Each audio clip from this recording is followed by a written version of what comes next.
Oh, what did we do? What did we do? Let's see.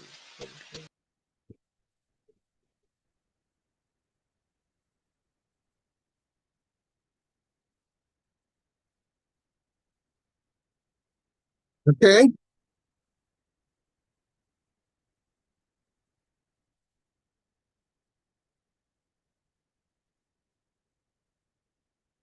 Do you remember?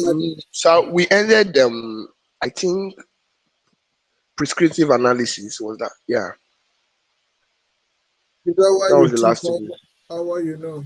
That was I think no, that was the last thing we did. We did from started from was it descriptive to diagnostic to predictive. I think we ended on prescriptive analysis. Is that what you know or you think? That's what I know. I was in the class. We ended in prescriptive analysis. Okay. Can we can you highlight in some detail about that?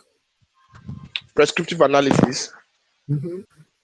We said I think was I remember it was Mrs. Efe that the example she gave us through predictive analysis was that of in the medical health sector, in the health sector, sorry, in the health sector, where after a diagnostic, a prescription is given based on the diagnostics. And I also said pres- um, predictions are given in the sporting and the betting sector.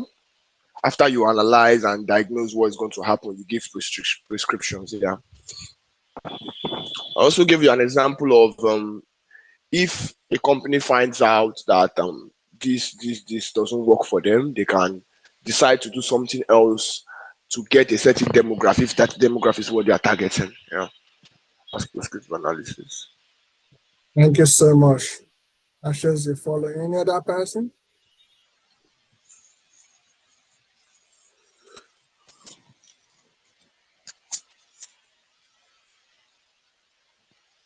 Yeah. Any other person? Is it a quick recap of last week? Yeah. Okay. Yes, what he said is correct.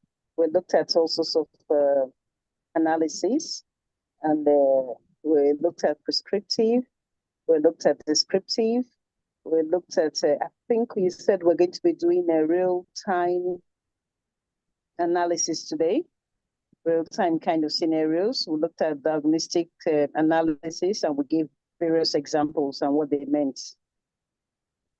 We said, sorry? Absolutely. Yeah. We said the diagnosis identifies the root cause of a problem. So if there is a problem anywhere, what the diagnosis looks like, just like at the hospital, when you go to meet a doctor and you say you are sick, what they start looking at is the root cause of the problem, what could have caused the issue with your being sick. And then they now look at solutions to resolving that problem. So what it is, they collect whatever data you've said, they collect your history of your family. And then they, once you have told them, yes, this and that is what is causing what my family has been through or what my family has suffered in the past, once they've identified it, they now start giving you solutions to that problem. So that solution now becomes a prescriptive analysis. We also looked at predictive analysis too, where you can use the past data to determine future forecasts. For example, last year, they would look at the data of last year for weather reports and the previous years. So they look at the historical data to determine that, yes, today, the 20th of June is going to be a very hot day, blah, blah, blah. So if you're going out, make sure you take your sunscreen and all that, or take an umbrella, or try to avoid the midday sun based on what they have seen in the past years. So that's a predictive analysis. Thank you. You're welcome. Thank you so much, Paul and Efe, for remembering us by virtue of the insight you gained from last week. That's a very good recap. So we actually dealt with data analytics and we refer to it as being the systematic process of examining, cleansing, transforming, and interpreting raw data. Yeah, with the goal of deriving meaningful insight, that is understanding the patterns and trends to support informed decision making strategically in order to resolve some problems and also improve efficiency and performance in various domains that every enterprise or company is operating. Okay, so we lay emphasis on how it involves using a variety of techniques, and the tools and the methodology to analyze data sets wherever they are being captured, ranging from descriptive, which of course you guys have mentioned, summarizing what has happened, and also predictive, kind of forecasting what might happen. And then of course, prescriptive, suggesting what actions to take, and also diagnostic as well. So that enables businesses and organizations itself to extract valuable information from data. Also making them to have an informed decision-making strategically. I mentioned the concept of ELT and ETL, of course, being the extract, transform, and load to a targeted database, or kind of, extract, load, and transform happening at the same time, depends on the tool and techniques you use. So as you all highlighted as well in terms of recap and the example given, it was really outstanding last week as well. But I think I promised that I'm going to talk about just a quick one before going to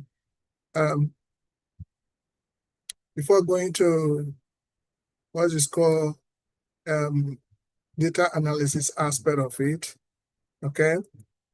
I mentioned of real-time analytics. So that shows that the real-time analysis process and analyzes data as it generates, to provide immediate insight. I gave an example that they also monitor stock market fluctuation and executing a kind of trade in milliseconds, because of what is prevailing. Like if there's an election, or they look at the kind of president coming in, or if there's war between nation among nations, or whatever, if there's earthquake, or if there's something that happened, they can easily analyze that real time. And that is why you see when the election has taken place in a country, they will tell you which party is winning or not winning at the time, because that happens, that occurs as it happens. So you see most media in the world, they respond to that. They use that real-time analytics to generate some insight into reality immediately. So that's what it is.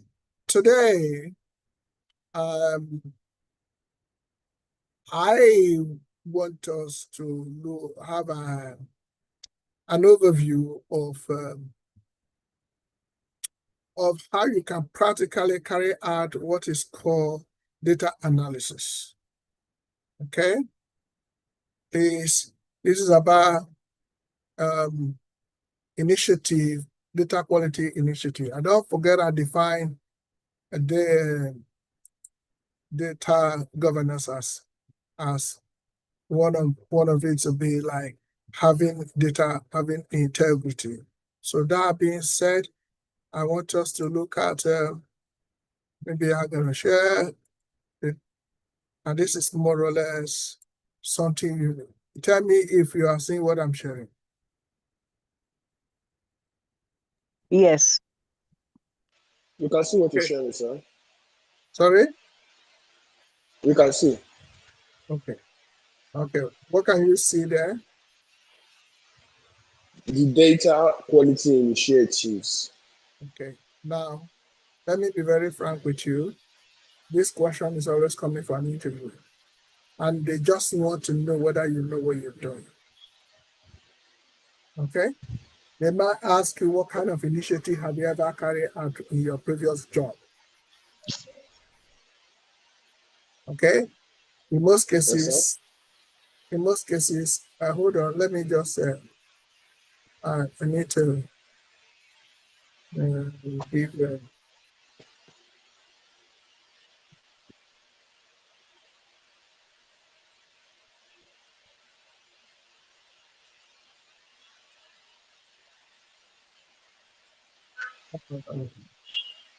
but there is noise coming out from somewhere. So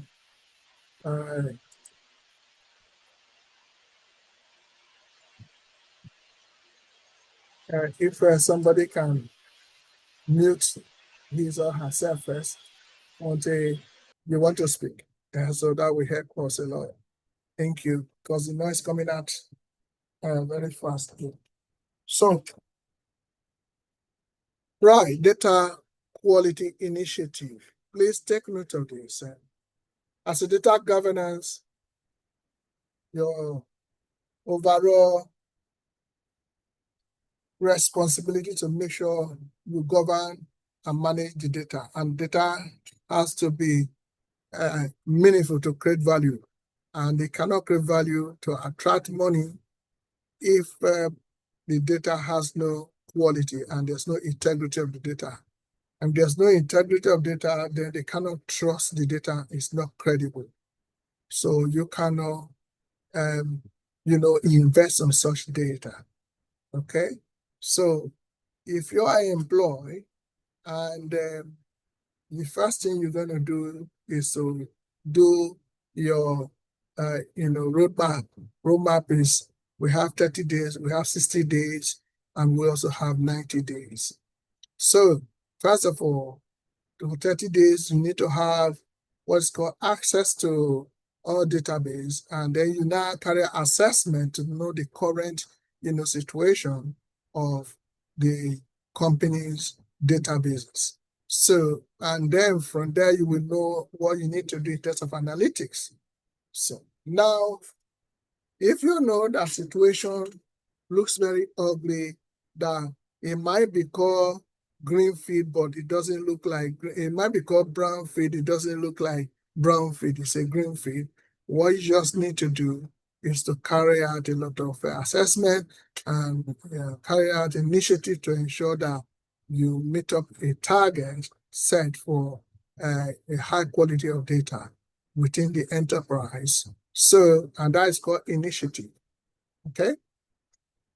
Now, from analytics, when we talk about system, descriptive analytics, there exists already data within the company domains. And if you look at the data, they do not meet up with the data dimension, quality data dimension. Automatically, we need to put something in place to ensure that is done. So the initiative you're going to carry out will be data quality initiative. Please take note of this. What does that really mean? Data quality initiatives that organization may undertake is to do what? If you can see what I'm sharing is to do what? Is to do what? To improve the quality of the data. Of their data. To improve the quality of the data. Good. I mean, you have found that in your assessment that the data quality of that company is below standard. That's why they're employing you. And because it's below standard, you need to carry out data quality. Data quality. Can somebody tell me what to do if you need to carry out data quality?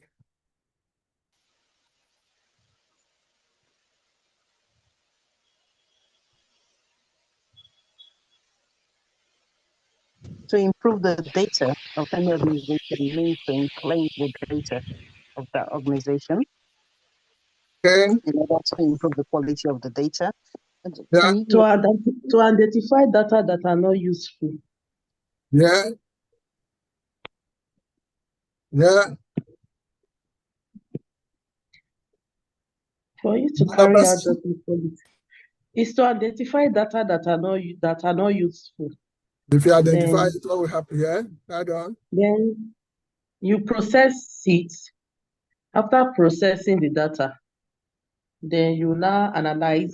After analyzing the data, you now get your what you are looking for. Then you now that is it. Yeah. Another person?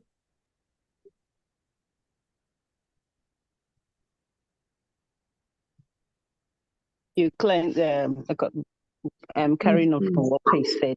You check for inconsistencies in the data and by standardizing it.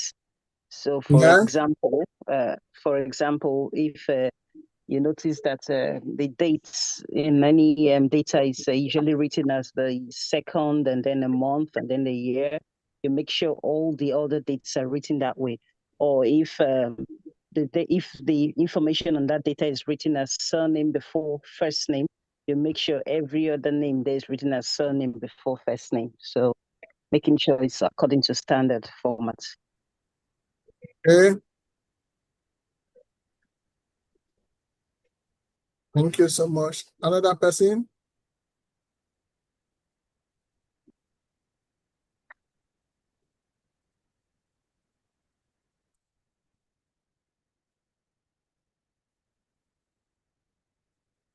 Another person?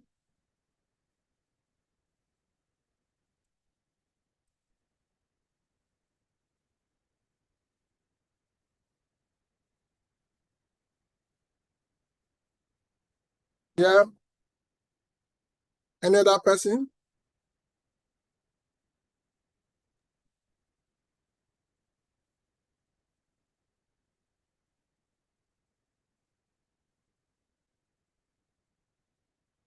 Once again?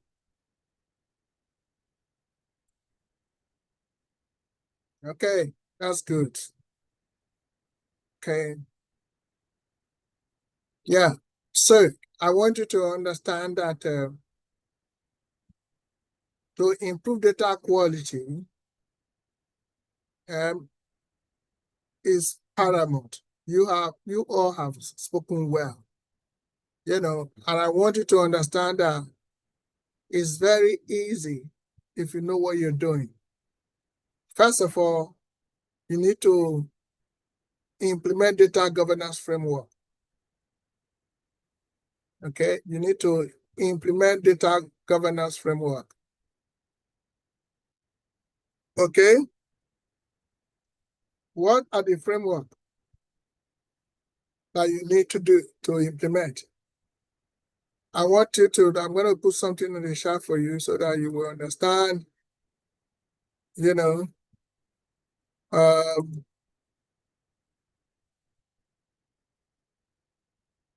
so can you see what I put on the chat box?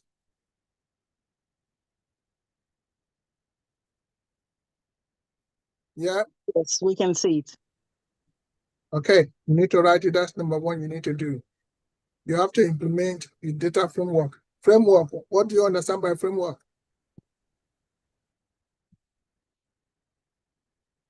What do you understand by framework? Have you seen frame before? Have you seen frame like a structure?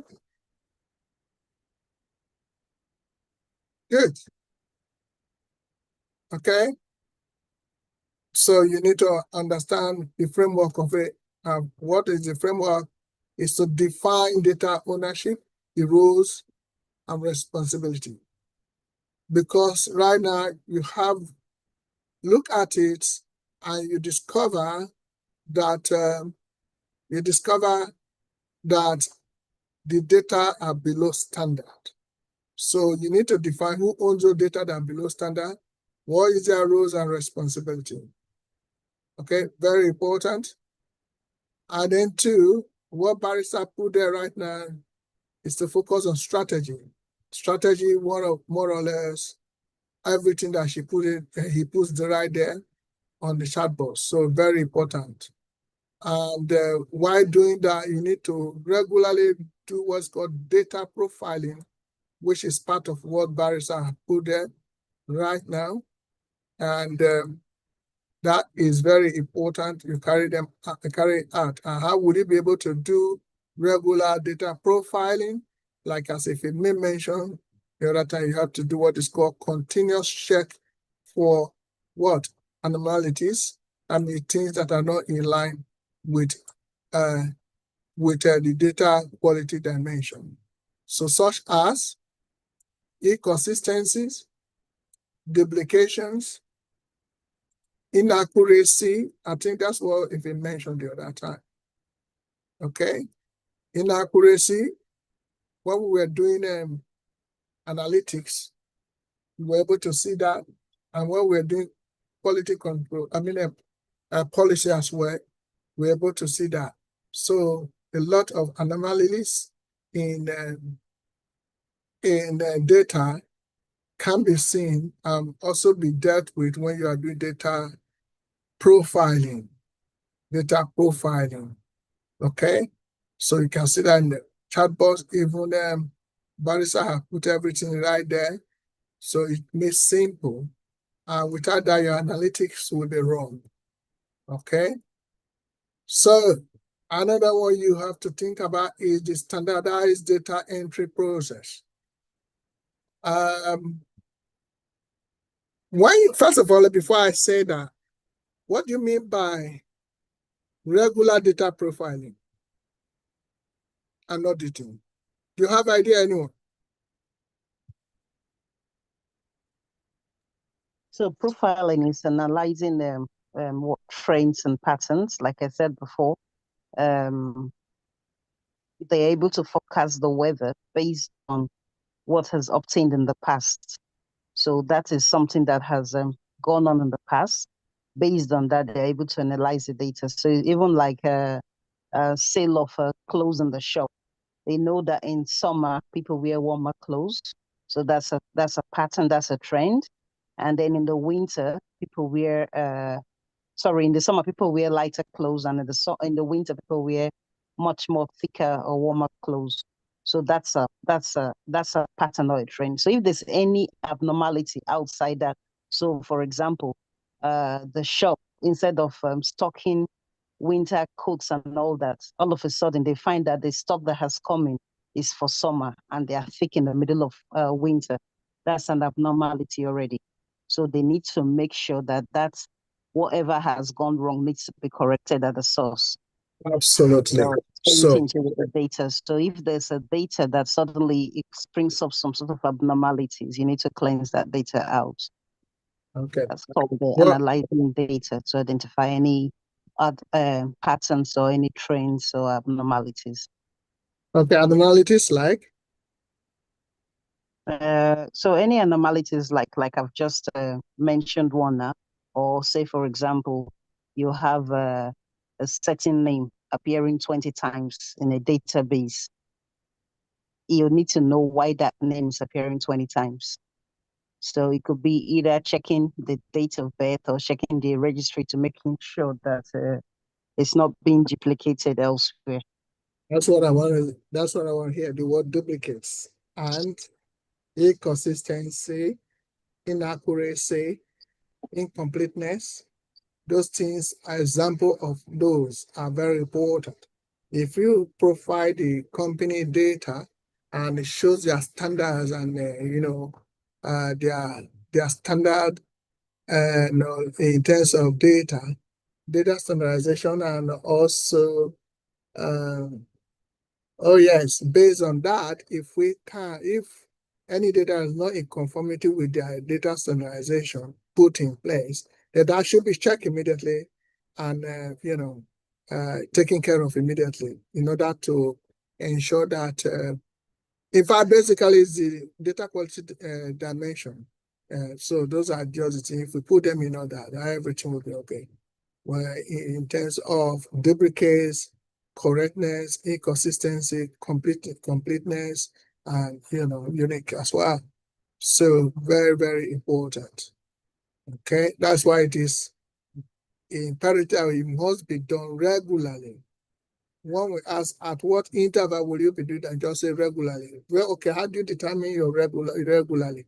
If something is automated, then we'll be able to be easier for us to say, okay, weekly or two or bi-weekly or, but then at the point of entry of any data, we must understand that alert will be given to ensure that if something that is not in line, it can go forward. So that have to be put in place right.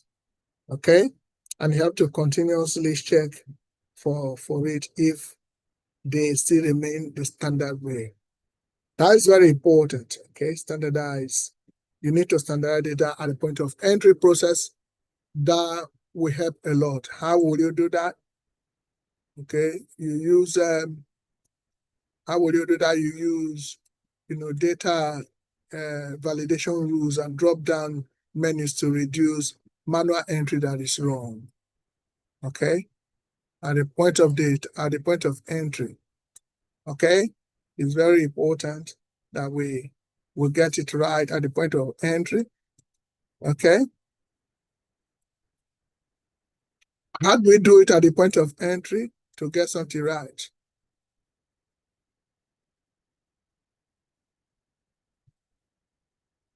Are we all here? So you said you make sure to use drop-down menus to reduce errors at the point of entries, I will use it. to reduce manual error. Yeah. That's what you wrote, yeah. Yeah. So even if you have to do drop-down menus to reduce manual entry errors, so how would that be maintained? How would that be sustained over a period of time, at all times anyway? How would that be maintained?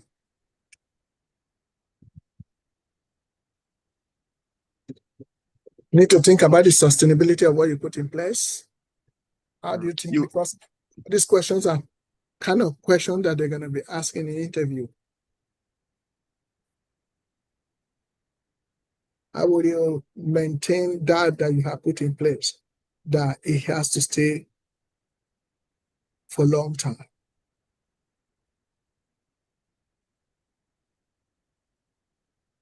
Periodic checks from time to time. Yeah, I love that. I love that.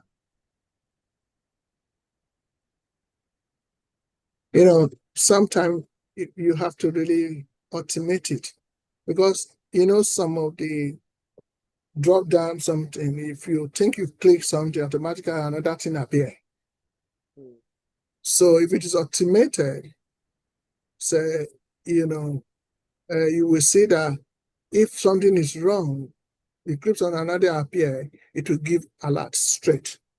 Yeah. To make sure it has to be corrected. So, yeah, because I was doing one inquiries and I thought I have actually clicked it and discovered that because of internet, the thing was not clicking and it going the other way around. So later it showed on the dashboard. I have to make sure I corrected it immediately. So automation is very important. As at the point of clicking, if it's not going, then we tell you, say, it's not going to go. And no matter how it is. So automation is very important, okay? Okay. Yes. Yeah. Sir. Yeah. Sir, can I ask this question? Do please. If I feel most times if we are filling forms on any platform, if you are filling forms on any platform, sometimes if you skip a part that you are supposed to fill, automatically you see something will just pop up with red That is automation. Is that what I want to ask? If that too is an example of automation. Yeah, that's it. That's an automation. That's an automation. Please, always, you see all the data governance so simple. If you see how things are done, and that's why they pay you heavily. You must have that concept. If it's about you coming out with real life example to get things done. And in fact, when you are facing interview, we don't even know who is interviewing who, because if you have enough example to buttress your point and you feel cool with it, they will just be looking for you. Interview that was supposed to be up to 3 times, they'll say, you know what, this one interview suffice. When are you going to resume? It's very important. Okay. Very important. Get exam. That's why you see me spending a lot of time in not just not just training. I ask you questions and I want you to come up with examples. And then we can, those are word life situations, real life situations in terms of practical. Also, you need to use master data management, MDM. Of course, MDM is very important to your data analysis. What do you do? What do you use use it for? MDM, you use it to do what? To ensure consistency and accuracy across all systems. Don't forget, MDM is talking about so many data coming together in under one management. So coming together. So if you have databases in so many departments within a company, you have a master data management to manage all of them. So you discover that you're able to have that overall. So if you put it there as a master register for all registers, that's what it means. So many databases and bring them to one domain, and you're able to manage all of them across the system that you have in that company. And based on that, that really help you to ensure consistency and accuracy across all systems. So if somebody say we are putting at the point of entry, you're talking about John Smith, another database register saying Smith John, that can cause a lot of problem.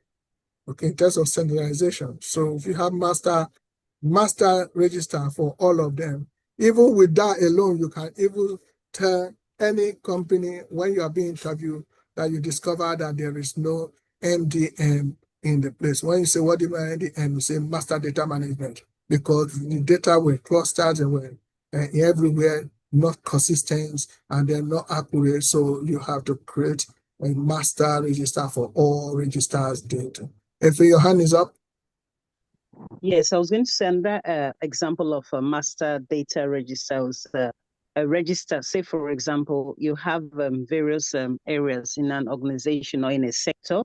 Some people are managing customer information. That's a customer data. When you go into the shop, I'll use B&Q as an example. They would ask you, have you been with the shop before? Would you like a card and all that? And you say yes. So what they will do, the person at that front desk will take the information such as your name, your contact details, your address, all that is what the person will take. So he has his own register that he's using. And then when you get to the section where they sell products, that person, you could ask the person, please, have you got, for example, a doorknob?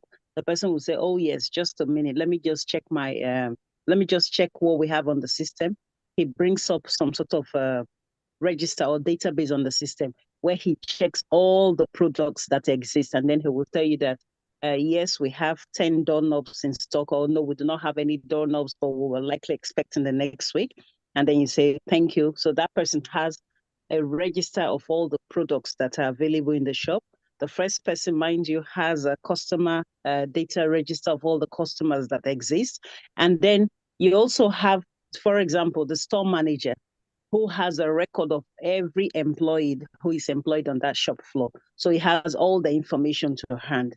And then you also have the supplier. There are suppliers who supply that particular B&Q. Absolutely. Somebody else will have all that supplier's data. So we say, okay, we have so person who supplies us wood. We have the other person who supplies us cement. We have the other person who supplies us gravel or sand or whatever. But everything now becomes collated in one particular register.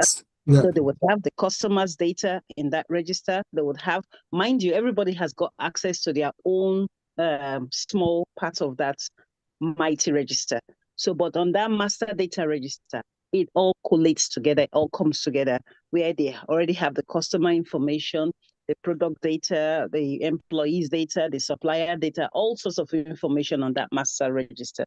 So that anytime you go into that shop, the person at the front desk will only deal with the customer data register side of it.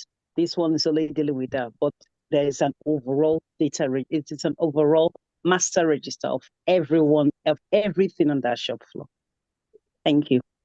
Thank you so much, Efe. Good to hear that from you. Absolutely. We have someone here called Abdullah Motola Muhammad. How are you? You say hello to everyone. May I know where you're calling from? If you can speak.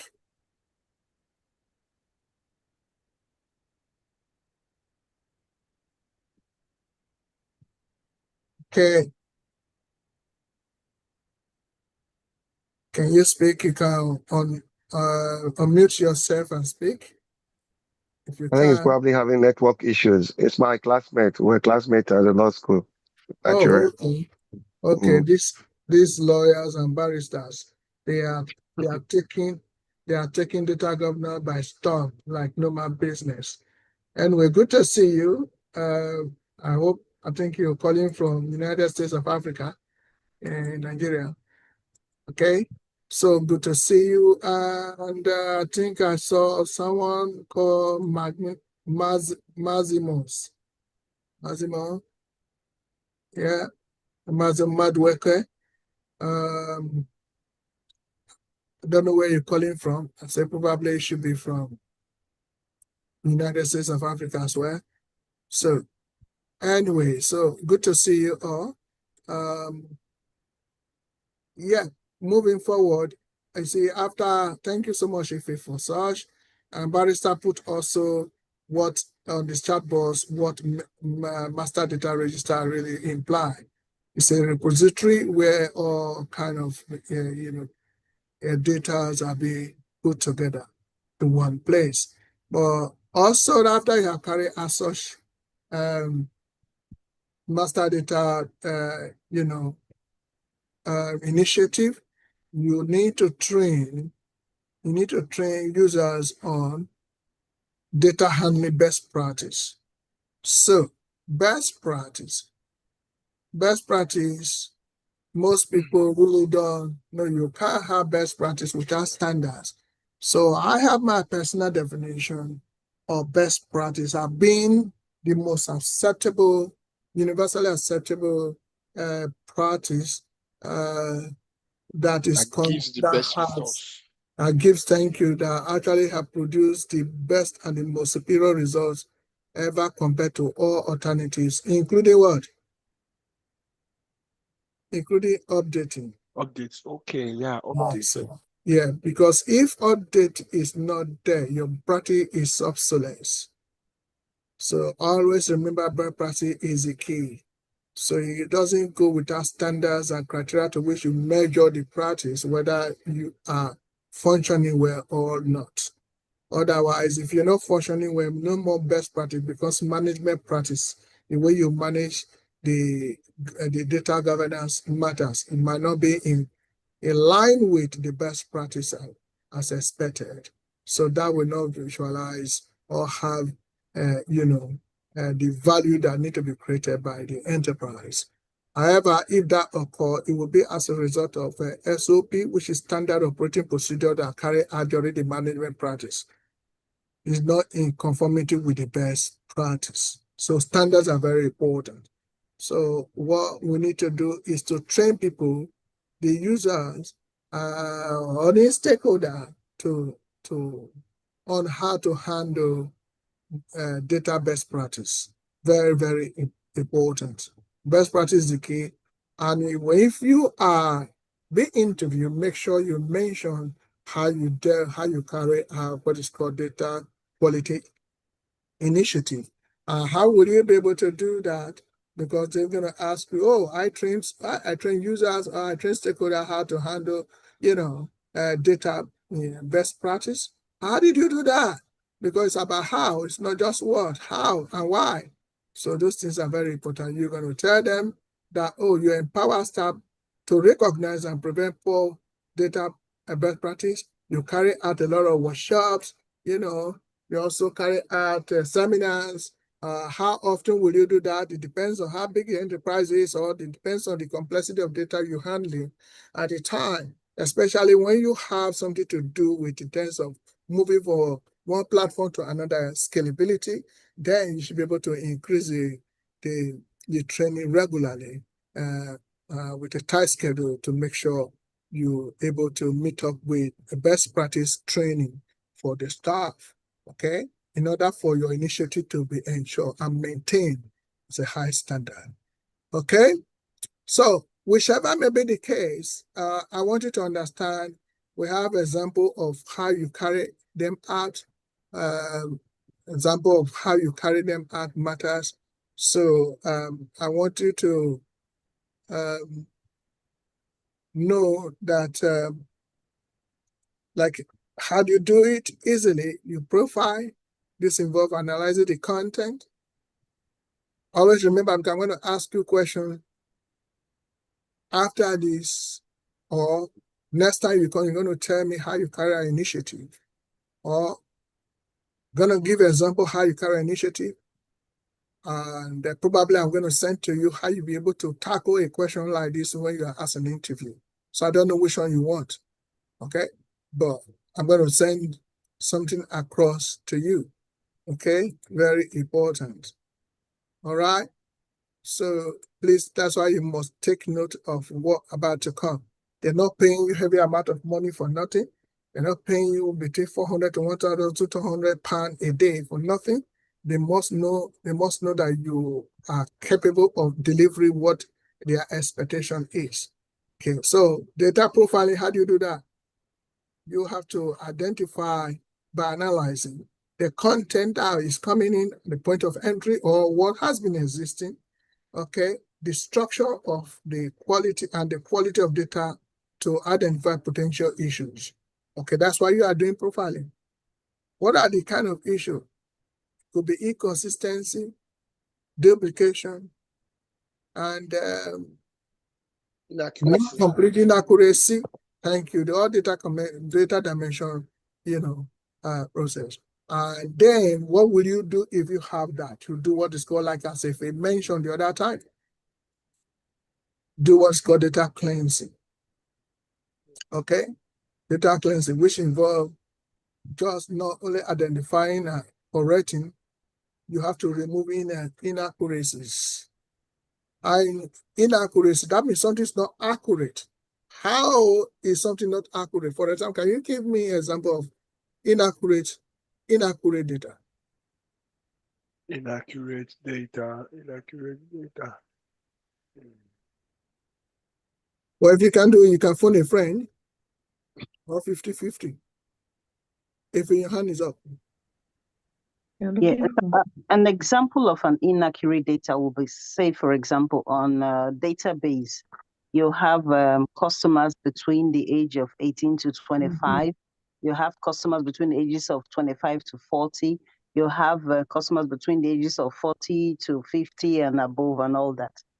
And then all of a sudden, you notice that John Smith, who is 50, has been placed under customers of age 18 to 25. Automatically, that is already wrong. Absolutely. So you take him out from that column where they have put him under the age of 18 to 25 and put him in the right column where he's probably 50 and above. So that's an example of an inaccurate data. Another example too will also be, say for example, in the NHS, I'll use the NHS now. You have all the people on a particular database are people that are suffering from diabetes. And then all of a sudden you notice that they've put someone on there who's suffering from cancer or suffering from arthritis or something. Automatically, that needs to be cleansed out from that particular database, because that database is meant to only be for those suffering from diabetes. So those are all examples of inaccuracies in the data which needs to be cleansed out. Yeah, thank you so much. And one of you said here that in my hospital records, I was once registered as a female.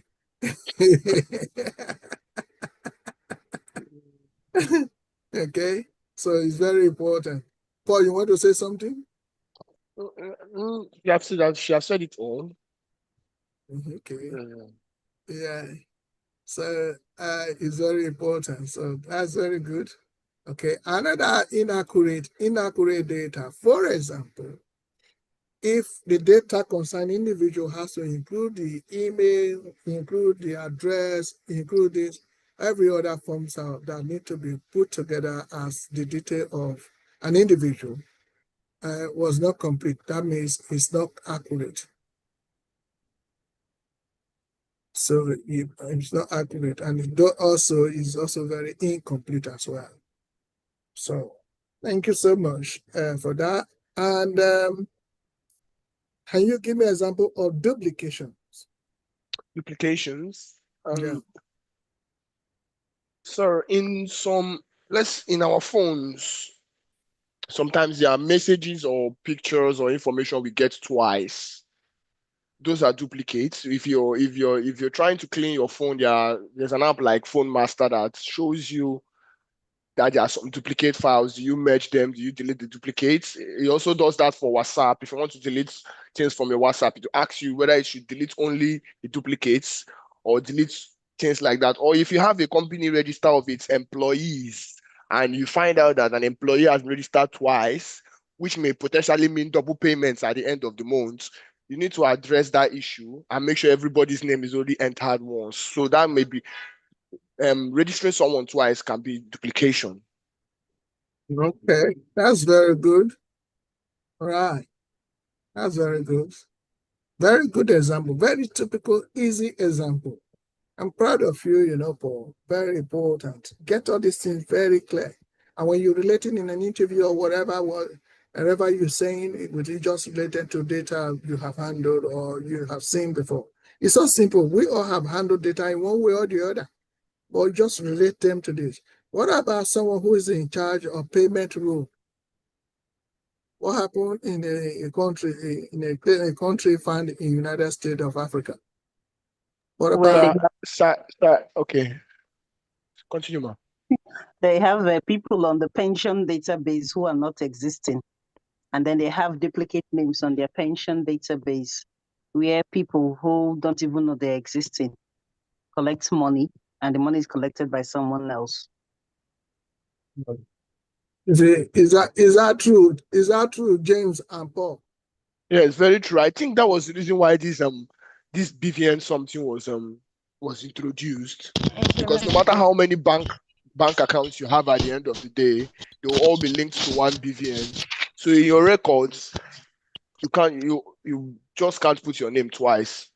Because even if you put a different account number and it's linked to a particular BVN, it will be flagged down and noticed. So does it mean that has been curbed in that country? No, nothing has been curbed. We only provide No.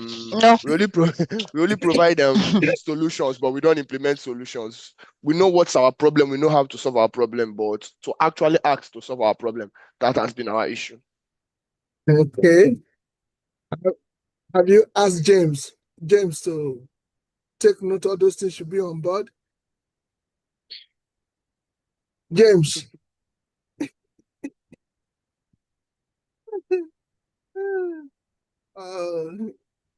I think those are ways about. I can tell you that one of us here saved a very big borough that is like a council, a lot of money because of such, and they are taking other council are taking it on board. One of us here, he did very well. So barrister did a lot of things here. So United Kingdom, I think we should give him kudos. Sorted out a lot of things like that for a borough. So I give you thumbs up here, barrister. I cannot stop doing that. Very important. Okay.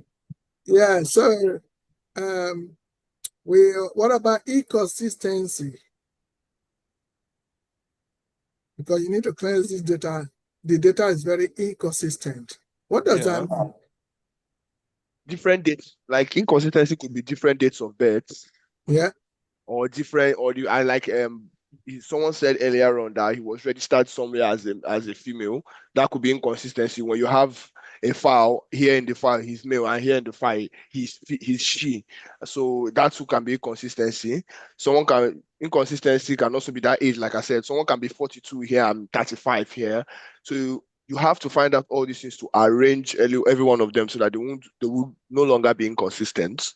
Okay, so can you relate that example? Just say I saw this in database and I discovered that. So anytime you're speaking, you're speaking, any of you, especially you, Paul, which of course, the more you're very interactive, the more you feel confident to face the interview, because that's the reason why I send you a lot of links now to make sure you move forward. So when I came in, I saw that there are a lot of duplication, a lot of inaccurate data, a lot of inconsistency data. What did you do? You did cleansing. How did you do that?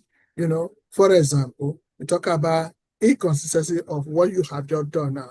So I did that, I did that. It can even be your own company, for example. Now make it more personal that I did. Okay, sir. I initiated.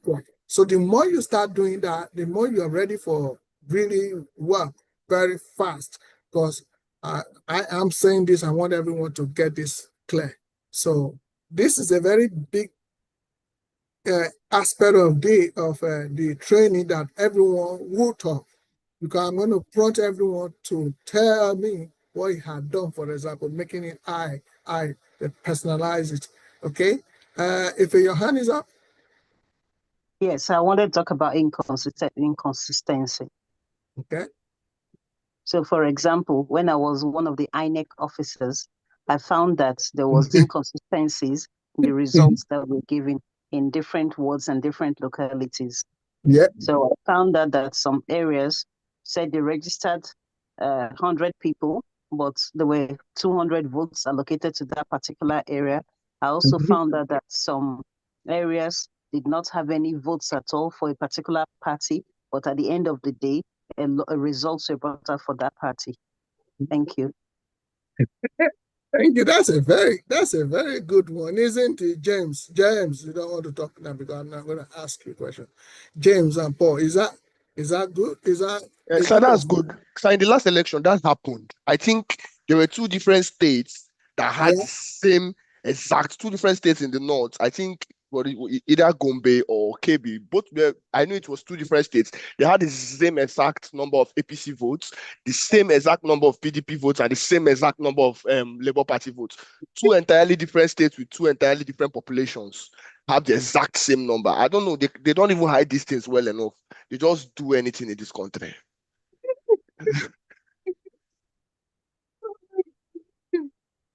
Oh, wow. So they do selection, not election. Eh? So they wrote the results before they started voting. The person that wrote this one made such a serious mistake. Two different states. Well,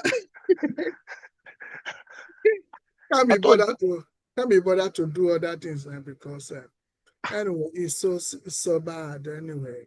But as for you, who is in charge of such programming in any enterprise, you must understand such initiative need to be carried out to make sure there is quality or data has integrity to be trusted.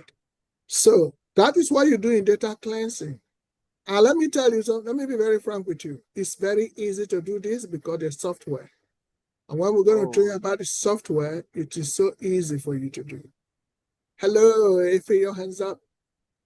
Yeah, I don't think data cleansing will be welcome in many sectors in my country. At all.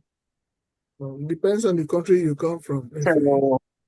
So I doubt if they want to be employing data governance managers, because it will bring out a lot of inconsistencies in the system. Okay, what if they employ you in that place and James in the place? What will happen?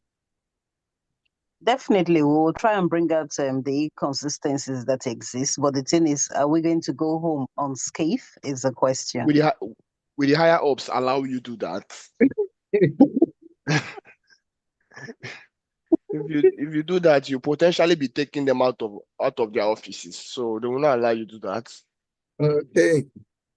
So it's very important you should know what to do and make sure it's done well. Okay? All right. Thank you. So data cleansing is very important. I'm going to ask you how you're able to carry this in. You must tell me what you find out, what you do to make sure these things are well done, and then what will be the result, the reward of all these things. Very important. Okay? And we might also have to think about the challenges that I'm going to touch about the challenges when you're going to, before we go today. Okay? So, but then data standardization. Data standardization. So we talked about this earlier, but I just feel like you've seen how it's being done. Okay, to standardize data is establishing and adhering to consistent what? Formats. Formats, definitions, and structures for data. Of course. So you don't put MP4 in MP3. You don't put PDF in Word document. You don't put this, so you must say, okay, this is coming, this is how it is. This data is coming in this form, this is where it's gonna be. You have to standardize it. Even especially when, like, your date of birth, instead of years, month, date, it will be date, month, year.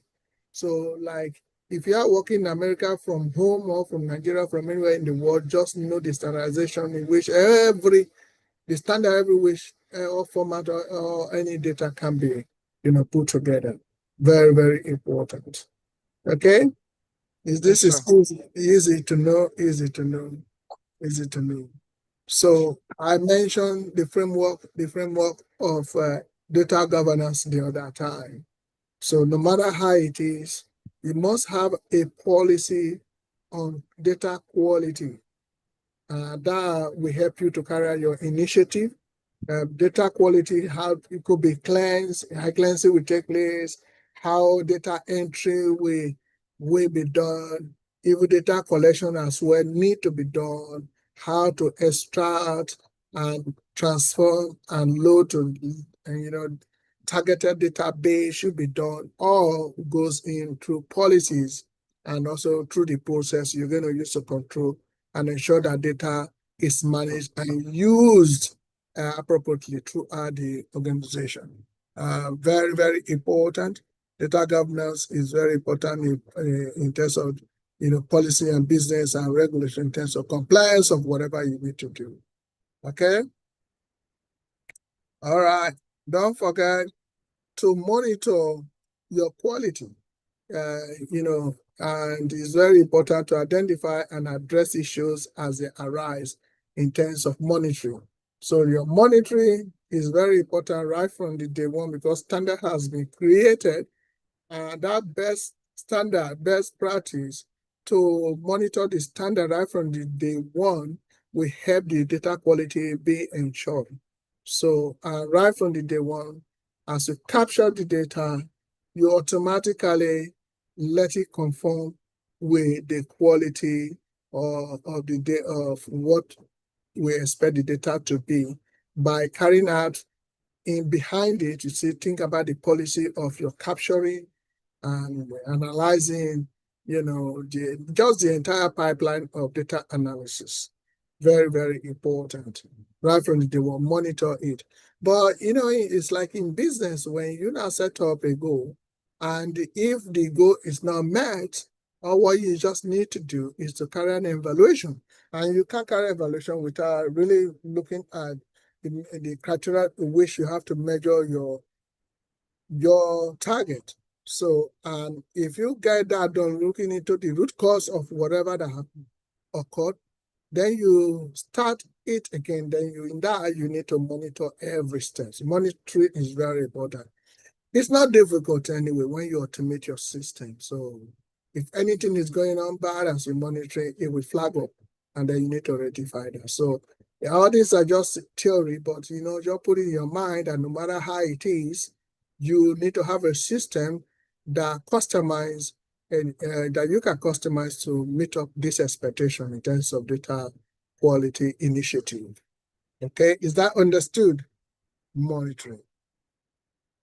Okay. So this is very important in terms of enrichment. I believe that if you're going to show a class of kind of initiative, data enrichment is very important. What that involves is just by improving existing data with additional information such as demographic or geography data to improve its usefulness. So for example, if you say, oh, existing data like the secondary data gathered before COVID-19, and then you now want to make use of it currently, you have to probably, you can just say, okay, in which region in the world? You can try to say, okay, this data work very effectively in this side of this world and that side of this world.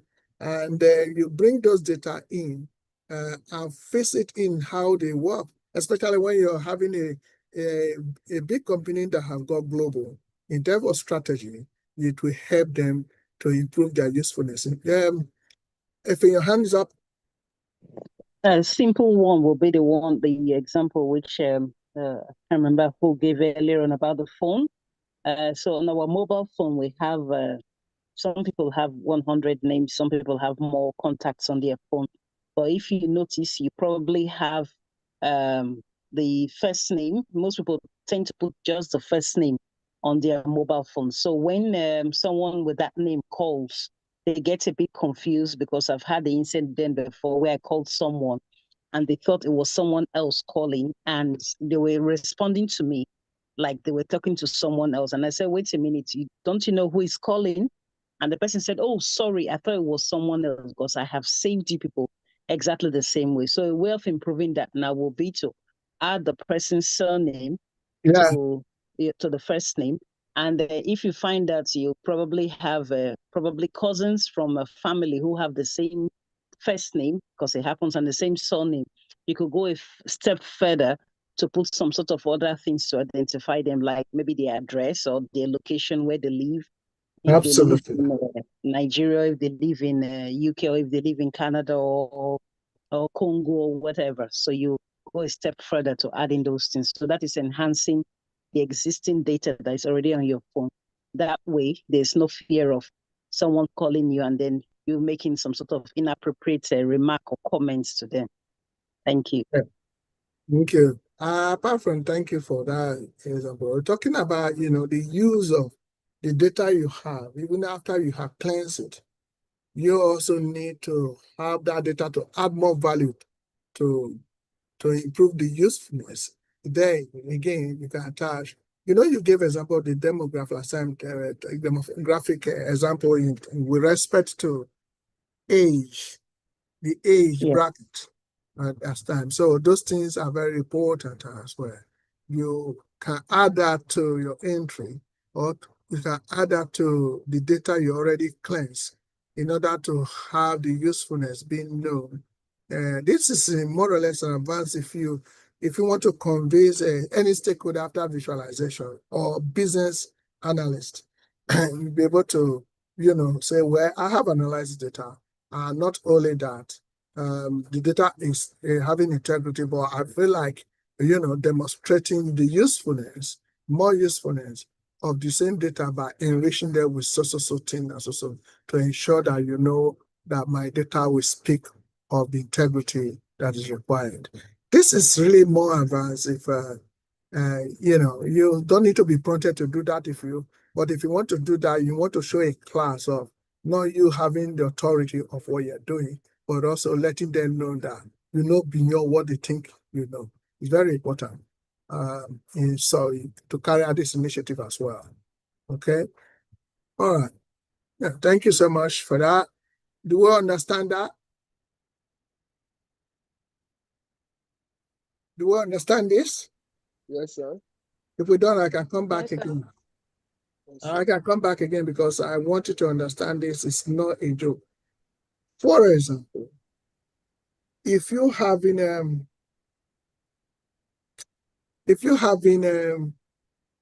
secondary data descriptively, and you feel that something has happened, coming back again to COVID-19, before COVID-19 is already existing, And after COVID-19, you doubt the data, its usefulness. So what you need to do is probably to convince the whoever that requires you to carry out the analysis, especially when you're a consultant, you need to tell them that, you know what, I actually carry out this analysis based on what I have had before, but I doubt the result. Though the data are true, but I doubt the result. Why do you need to doubt the result? Because a lot has happened, especially you can convince them by this so many contemporary issues in this data-driven world has shown that marketing strategy has shifted. So a lot of people do not just go to store or travel to China to go and buy things. They got their things bought by online. And with online presence, a lot of data has moved. So can I carry out a parallel, analysis in terms of collecting data to ascertain the existing data, whether they still remain, or draw comparison with that, or to validate the same data that is existing. So when you do that, you're trying to make the analysis more useful as well. You can bring more information in to improve the usefulness of those data you have. If they are not really useful, then you archive them. That does not mean they will not be there, because times will change. Situation also will change by virtue of contemporary issues that occur every day. So you take note of this. Enrichment is very important. To me, I like it because I like challenges. And then when you come out with enrichments and you're able to convince the stakeholders, especially chief executive, after visualizing your data, and they have domain to which they take decision, probably the business analyst will help out in that direction as well. So I always tell you, put this in mind when you are, articulating anything on data initiative. Okay, put it in mind all the time. Okay, you can create more examples of data enrichment and speak them out anytime. Okay. Yes, sir. So by next class, I'm going to ask you how you carry out data initiative, data quality initiative. So what you did and what will be the result. Okay. So there is another one. You say you have to integrate data from different data sets. So there could be data set from different places, and then you bring them together. Just very simple. When you integrate them together, you unify their view, how you view them.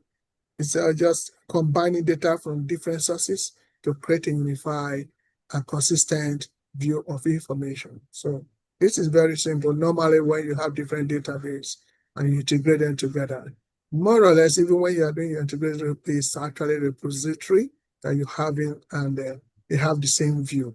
Okay, if it is data with respect to the MP3 or MP3 or MP4, integrate them together, and they will have the same view. And it's not difficult. It's always depends on the choice of the tool that you will use now. Okay, very important. And what else again? So this is the main thing. Yeah, this is very, very big. Very big. In fact, if you do not do this, first of all, you have not carried out anything. So if you have finished your cleansing and everything you need doing, and then you do not have what is called data protection, which comprise both data security and privacy. There's a difference between data privacy and data security. Both of them combined is called data protection. Data privacy means governing how data is collected, shared, and used in line with what? Laws and regulation. That's privacy. Okay? And then data security means protecting data from internal and external attackers. That is talking about unauthorized access. Even the same company, if you're not authorized to get those data, you don't need to. That's why we're talking about confidentiality. So in data. So very, very important. And as you begin to have these, you will discover that you are a king of your program. Because if you have carried out what is called data quality initiative and you do not really precisely protect those data, you are subjecting your data to be vulnerable for attack. So, and I will teach this again, because I just want you to understand that I know you're going to implement it more practical like this in your initiative, but I need to teach data security and data privacy separately because it's a key. In fact, no question that never come, no interview that never have this question coming. Very important. No interview. So how would you be able to secure your quality? I have to run that. So, you must understand that, okay? And there are different kind of privacy data protection process in Europe and that of America as well. So if you're working from anywhere in the world, you must be acquainted with data protection process, okay? Of course, you're going to involve the stewards, the different kind of stewards that will involve in your initiative. So some will define and apply monetary principles for the governance strategies and also monitor the same system. You just have a lot of people working with you in terms of, we call them stewards, data stewards. So we keep track of your data processes to make sure you didn't go wrong. So we prepare and follow a dedicated data plan and shall put in place the strategy, the long-term plan. All of them build on fast. Some of them we build and suggest acquire a new system to improve data collection. So this data of a team, they have a lot of stewards that will always be, be there for you. Oh, thank you so much, Massimo. He said this is the most informative online class I have attended this year. A big well done, resource. Thank you for telling us. But we're just beginning. We have not started. There are a lot of things that we need to know. We're going to do practical as well, so that people may go to work, and when they get there, they know that it's just like they have been working for 5 years. And that is my mindset. And that's our mindset. So the tutors here are working so hard to make sure everyone has to, be hands-on when they are employed in a place. So it's very important. Thank you, my brother, the Lele colleague. So I will call that Lele colleague. Okay. So now going further, you say we look at the spot and resolve data issues. We're able to. There are some stewards that will just go, something is wrong somewhere else, and let's resolve it, especially when it's critical. Okay, by rating critical or high or medium or low. Sometimes, those are latter critical. If it is critical, what happened? What will you do?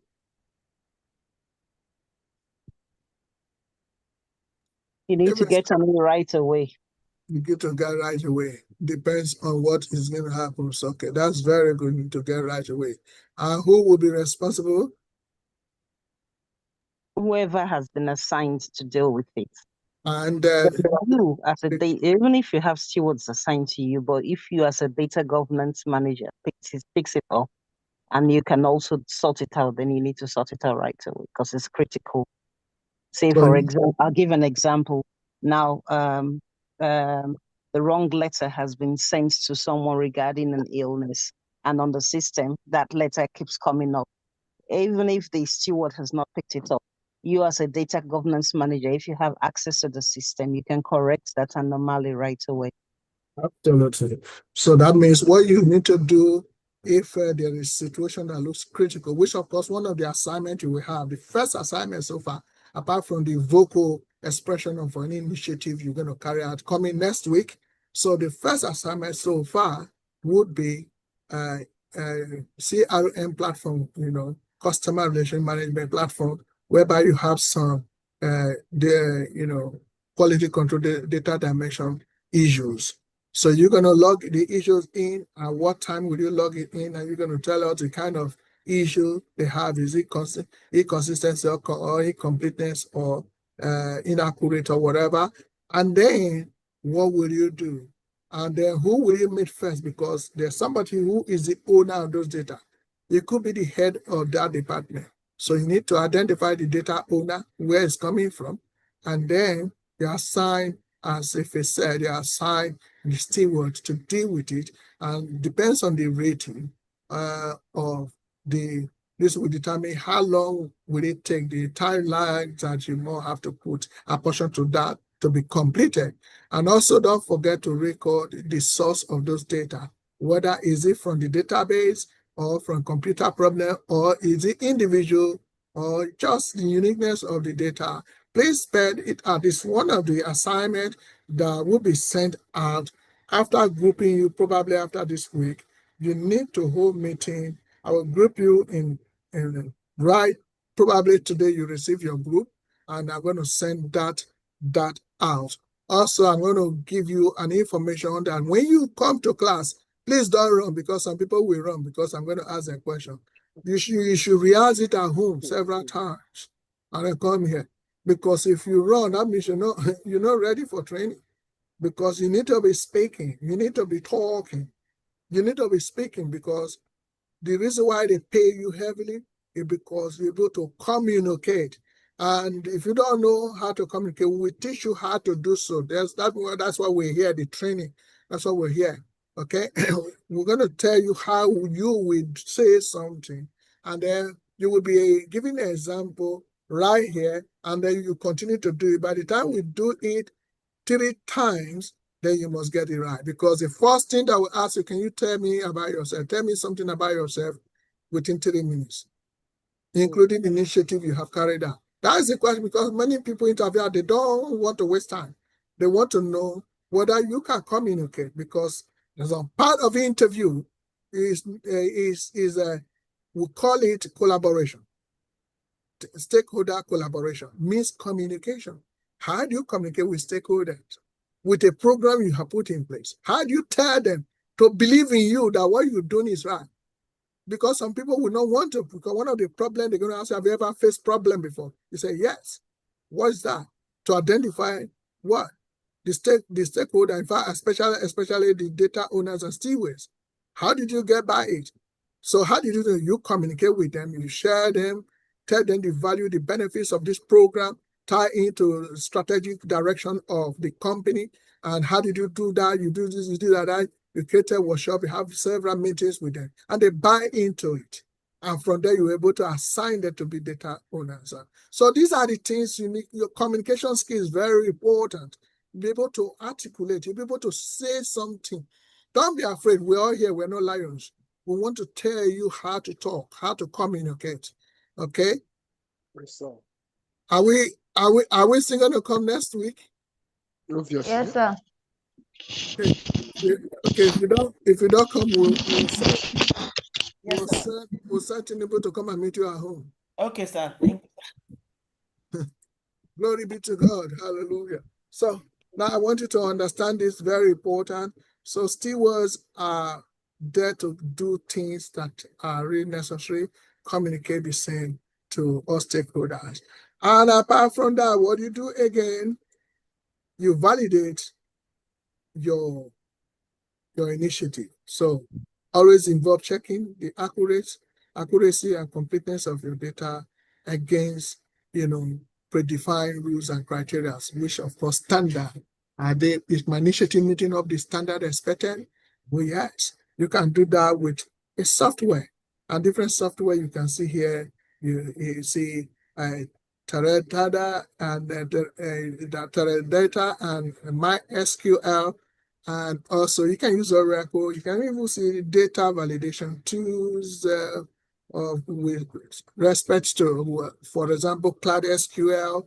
You can also use Power BI, Tableau as well. Tableau's and Power BI is mostly used. Even you can use Excel if you know Excel very well. I think I'm going to send almost everybody to Excel course. We have Excel expert here as well. Well, she's a very, very busy person as well. So have any problem in Excel, you can send it across and we'll deal with that. And also, some of you have gone through the Excel program, get certificate in it. Don't worry, the more you use it, the more you are used to Excel. So there are ways of validating, any initiative you have carried out. Is that understood, everyone? Yes, sir. Yes, sir. Okay. Can Yes, somebody sir. give me initiative? For example, give me example of initiative you carried out.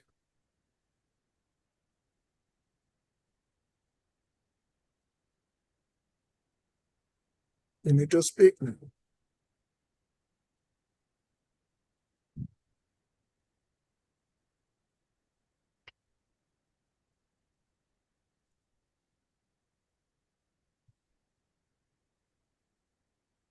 Yeah?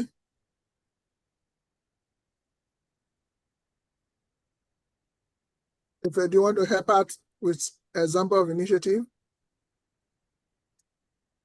Okay, I can help out.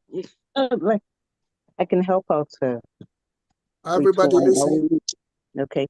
Good afternoon, ladies and gentlemen. So when I first, thank you for having me here for an interview. So when Yeah. I first joined the NHS hospital, I noticed that on the database I was given, the accuracy of the demographic reports for the patients was all over the place.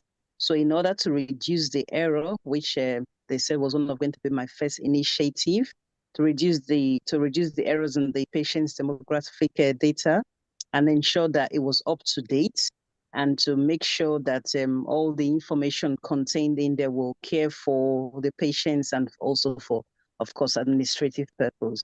One of the first things I did was to go through a thorough check of the demographic database, and I got the stewards to help me on that.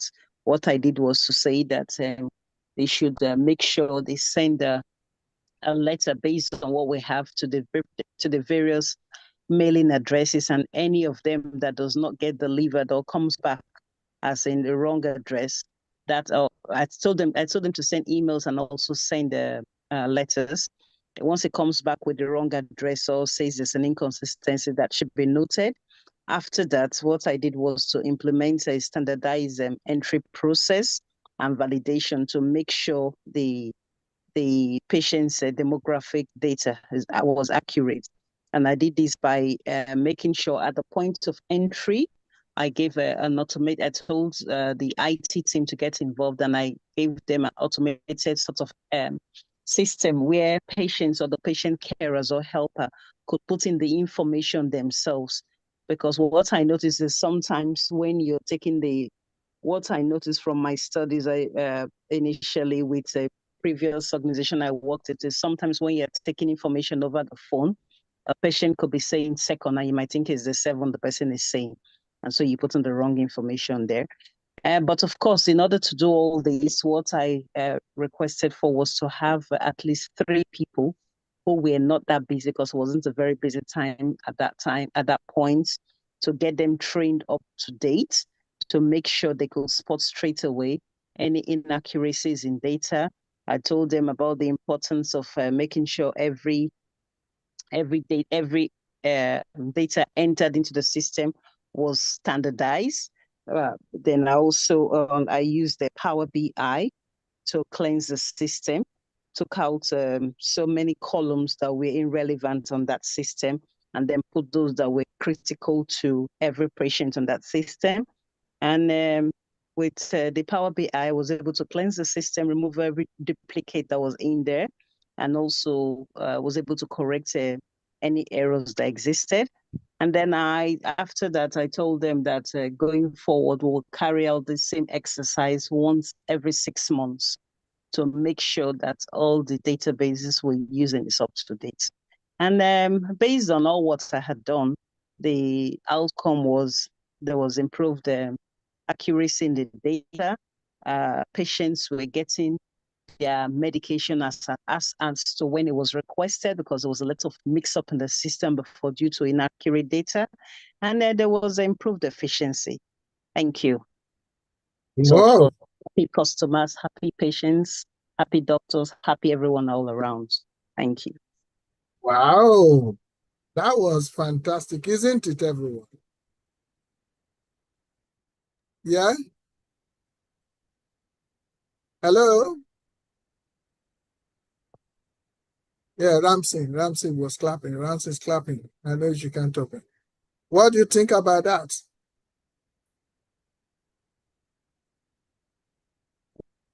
What do you think about that, everyone? That was great, sir. It was really good, Sister Auntie Efe. Oh, thank you. Thank you. Yeah. Auntie Efe, can I be in your class?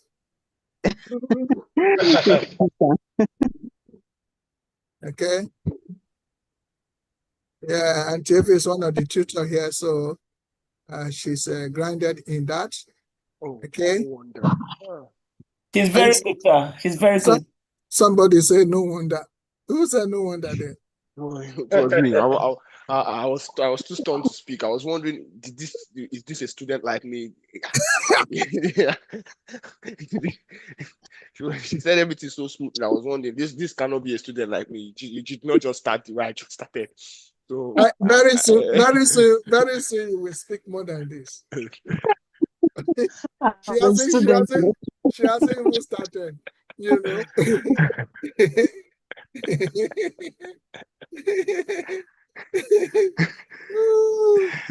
I was wondering if he's a student like me. Okay. So don't worry. I'm gonna how to speak like this, eh? It's not difficult. It is our obligation to make sure we teach you how to speak. Okay? It's an obligation. And make sure you're ready for it. Because if you're not ready for it, there's something interesting that Barrister put on the chat box. I don't have permission to read it. Yeah.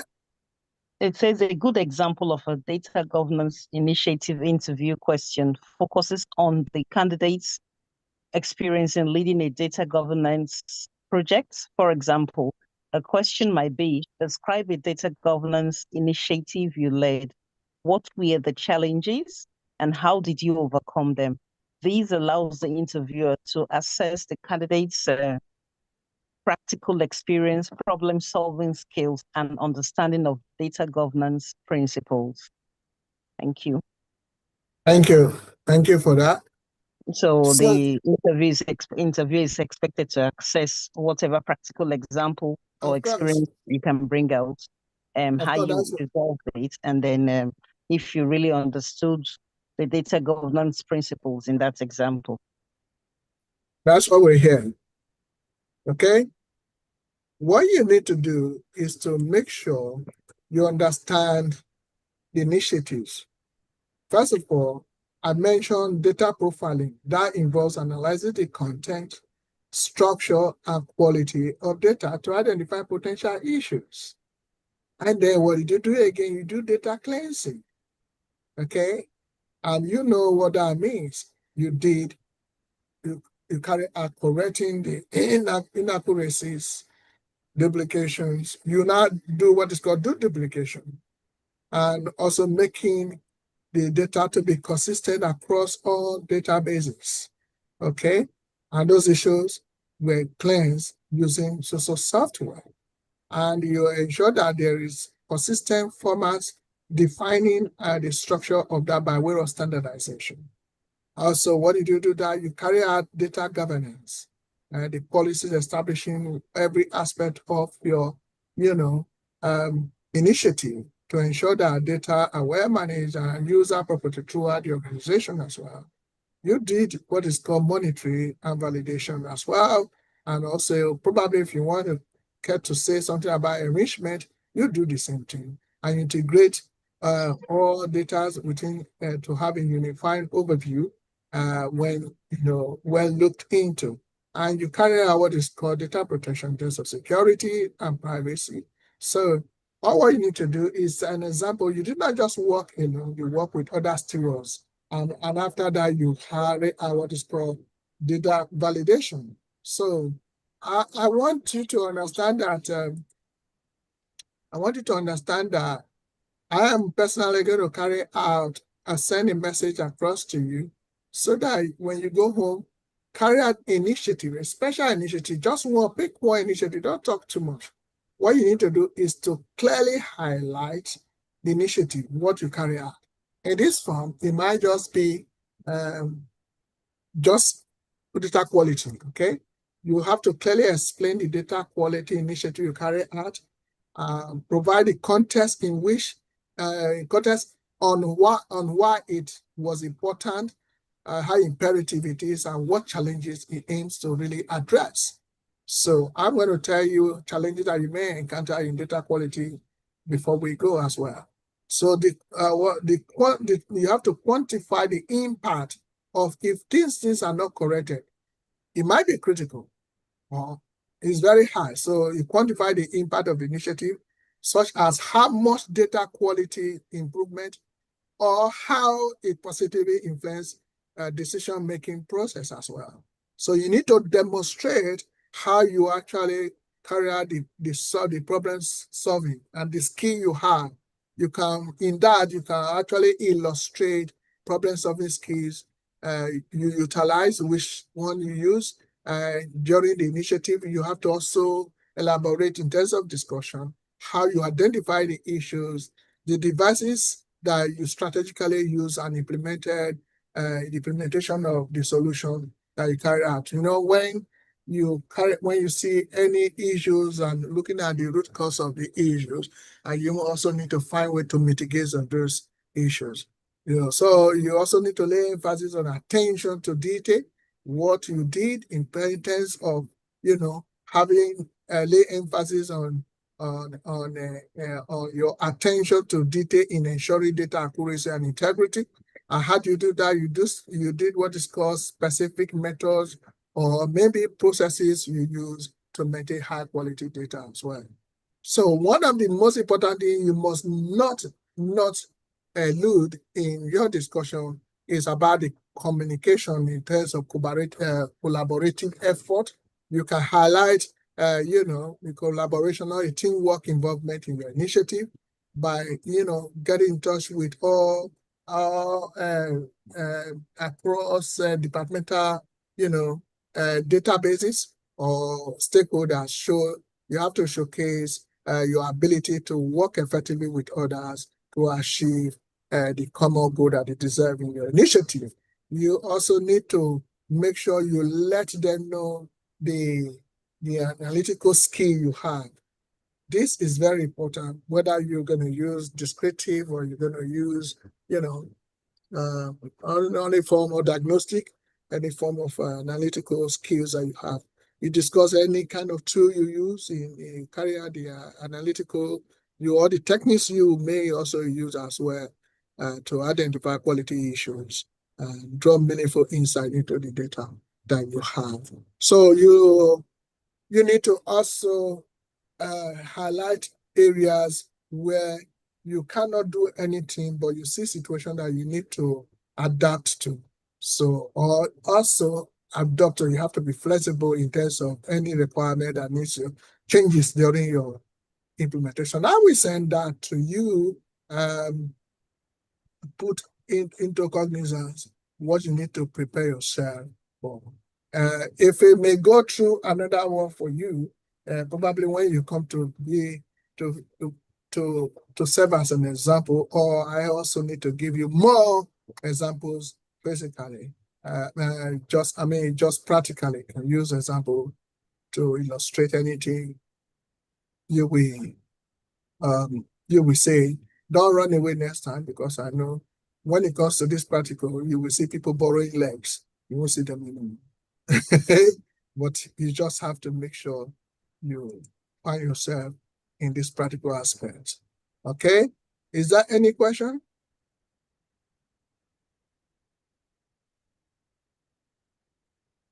Now, I just want, like I promised before, I want to touch an area that is very important, the challenges that you may face in your data quality initiative.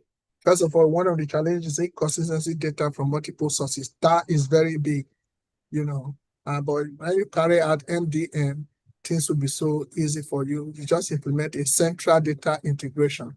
That will also be your initiative.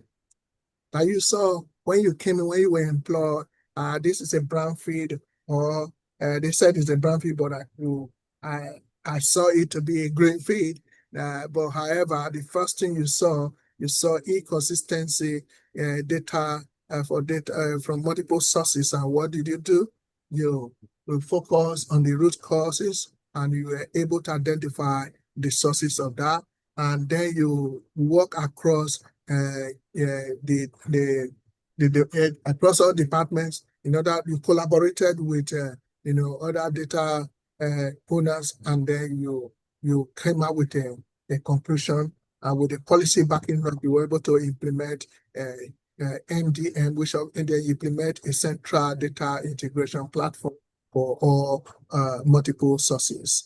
And you use also tool and this and that, and you were able to validate the result, and then and it resulted to this. With this, there is a 30% or 60% reduction in inconsistency, and as a result, I was it developed what is called a very good, or let me say, an outstanding insight from the customer or client, and it helps us in having what is called a good strategic direction. And then the company rewarded me by promoting me and giving me an increase. These are the things you can just talk. It's a simple thing, and I know many people can do so. Okay, so another challenge is you might face is lack of accountability for data error. This is as a result of having a wrong person in terms of stewards that do not carry out his job, or maybe data owner that do not carry out their role. So the only way is to establish data stewards and assign data ownership role to people who are, but that's a very big challenge as well. So you must remember that I'm going to ask, what are the challenges you have faced during your time of initiative you carry out? So another thing is as a manual entry, data entry errors. That is really, really big. You can decide to say you carry out that when you came into the system, all data have been, be carried out manually, which of course a lot of errors were involved. So you carry out initiative as well. You carry out what is called automated data entry where possible, and use validation rules at point of entry. That is a very big initiative as well. So those are challenges that you may face. And when you're able to take care of those challenges, and in your initiative, some of the rewards may be to improve any initiative you carry out. Please always end it with improve decision making. So reliable, because the data became more reliable and leads to confident and strategic choices, and also enhance customer experiences. Also, the data become more compliant with the regulation across board. Always remember those three things. Are very important. Okay, so I'm gonna if your hand is up. Okay, if you have opportunity, please. Sorry, I just need to get my car moved. Sorry. Okay, so there are things on this chat box by Barry Size, one of the tutor here. So he's invested with a lot of experience in data driven training. So we might have to group people. When we're going to group people, we're going to group people in properly for, the tutors that you're going to be saying, you're going to be under. Okay, so if you have time before I close, you can copy everything on the chat box and put it in your system. So, I'm going to send you literatures based on this if you want at all. So you need to indicate your by email and tell me what you have experienced today. If it's a good training, then please do not hesitate. Your feedback helps a lot. Thank you so much for your cooperation. I love you all. I don't know if you have learned something today. Thank you very much, sir. God bless Thank you you. very I've much, learned a sir. lot. Thank you. Thank you, sir. Yeah. Thank Okay. you, sir. Thank you very Thank you, much, ma. sir. Thank you, ma. So Thank you. thank you. Thank you. Peace. Yes, Daddy. Thank you. We appreciate you. Thank you, sir. Hallelujah. Well done. Thank you, everyone. So indicate to me by task Thank the you. literature for this and how you can prepare yourself for next Saturday. Come and speak to everyone here. And we will be interview based on it because this is very important. Okay. Thank you, everyone. I'll be going now.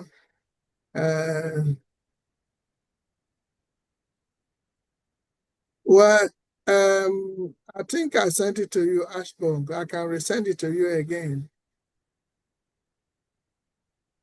I can resend it to you again. Okay. Sent on the 17th. Sent on the 17th. Thank you so much. Yeah, I sent it on the 17th. So, Edith, you need to check your email because I I've sent. not received any. Okay, what I will do, I will send it again. Check your email. I don't. Yes, sir. Because it shows here that it has gone. On the So, 7th. Okay, I I'll haven't check received anything, again. sir, as well. did you receive No, sir. literature? Ramsey, you got the link sent to you. Oh, that's the old one. It's not working anymore, sir. I'm going to send it again to you. All right, thank you, sir. You're welcome. Okay. And the literatures as well. Thank you so much. God All bless right. you, sir. Thank you, sir. Amen. Well done. Thank you, everyone. Thanks Thank you, for sir. coming. Okay. David, did you receive the link as well?